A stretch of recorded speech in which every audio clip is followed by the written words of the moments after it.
Assalamualaikum warahmatullahi wabarakatuh. Perkenalkan, nama saya Dita Dwi Andika Rizky dengan NIM A01230027. Yang saya hormati Bapak Dosen Insinyur Dr. Kukuh Kurniawan Dwi Sungkono selaku pengampu materi kuliah metodologi penelitian. Di sini saya akan mempresentasikan hasil proposal saya dengan topik evaluasi ketahanan sistem drainase Karanganyar. Oke, yang pertama di sini ada mandat sistem atau konteks. Berdasarkan Permen PU nomor 12 2014, sistem drainase wajib mengendalikan air hujan dengan aman di wilayah pemukiman. Yang kedua, titik kritis masalah laporan genangan berkepanjangan di Karanganyar, infrastruktur histori gagal menampung beban hidrologi baru. Yang ketiga, intervensi atau output penelitian. Evaluasi terpadu memadukan kurva IDF, data subsiden, dan permodelan EPA SWMM untuk merumuskan rekomendasi adaptif. Oke, di sini ada skema atau struktur dari drainase tersendiri, yaitu ada saluran penerima, saluran pengumpul, pembawa, saluran induk, dan badan air dengan fungsinya masing-masing. Oke, di sini masalah yang saya hadapi adalah gejala di lapangan, genangan berkepanjangan pada musim hujan akibat sistem dibangun dan dirawat seadanya. Keterbatasan desain, kapasitas existing tidak mampu menampung debit air yang tinggi. Yang kemudian dampak lanjutan, resiko kerusakan infrastruktur, gangguan mobilitas, dan kerugian sosial ekonomi bagi masyarakat setempat. Untuk sistem drainase Karanganyar sendiri memiliki tiga ancaman, yaitu ancaman hidrometeorologi, yaitu perubahan iklim global memicu pola curah hujan ekstrim dan peningkatan intensitas. Yang kedua ada ancaman geomekanik, penurunan tanah, land subsidence akibat ekstraksi air tanah dan beban bangunan padat.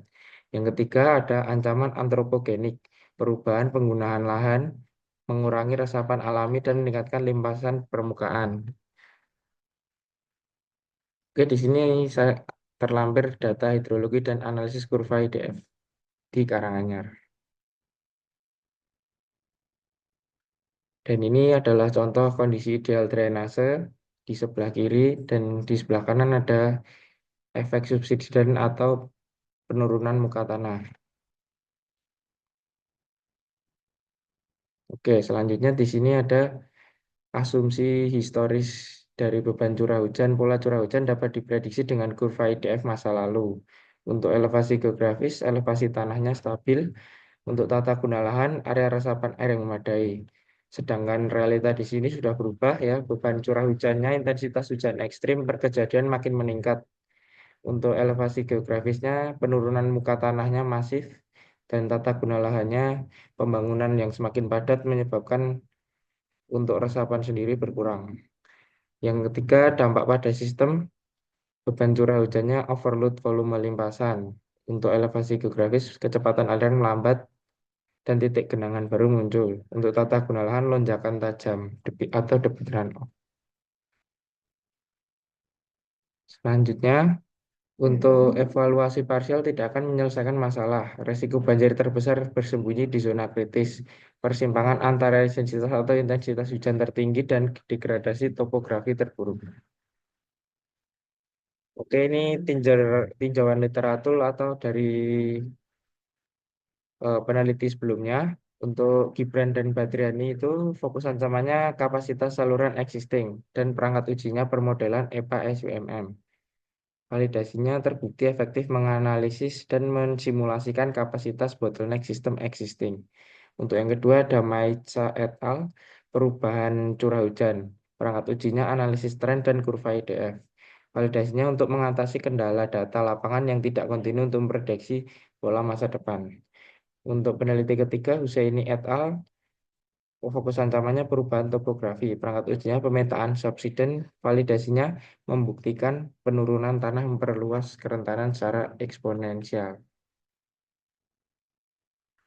Oke, yang tujuan saya untuk proposal ini yaitu analisis beban hidrologi, menganalisis perubahan intensitas curah hujan di Karanganyar selama beberapa dekade terakhir untuk memutakhirkan baseline beban saluran. Yang kedua, mengidentifikasi titik kerentanan, menemukan segmen spesifik pada jaringan drainase existing yang paling terancam oleh kombinasi hujan dan penurunan muka tanah. Yang ketiga, formulasi intervensi merumuskan rekomendasi teknis dan non-teknis yang adaptif guna memulihkan dan meningkatkan ketahanan sistem drainase perkotaan. Oke, manfaat yang menurut saya didapatkan dari penelitian ini menjadi referensi akademik krusial untuk permodelan pola distribusi temporal dan perumusan kurva IDF di wilayah dengan data historis yang terputus. Yang kedua, menyediakan acuan teknis kuantitatif untuk merancang ulang kapasitas saluran agar mampu melawan anomali elevasi tanah dan perubahan pola cuaca. Yang ketiga, mewujudkan sistem drainasi adaptif dan andal sebagai perisai mitigasi untuk meminimalisir kerugian fisik dan ekonomi masyarakat akibat banjir dan genangan yang ada.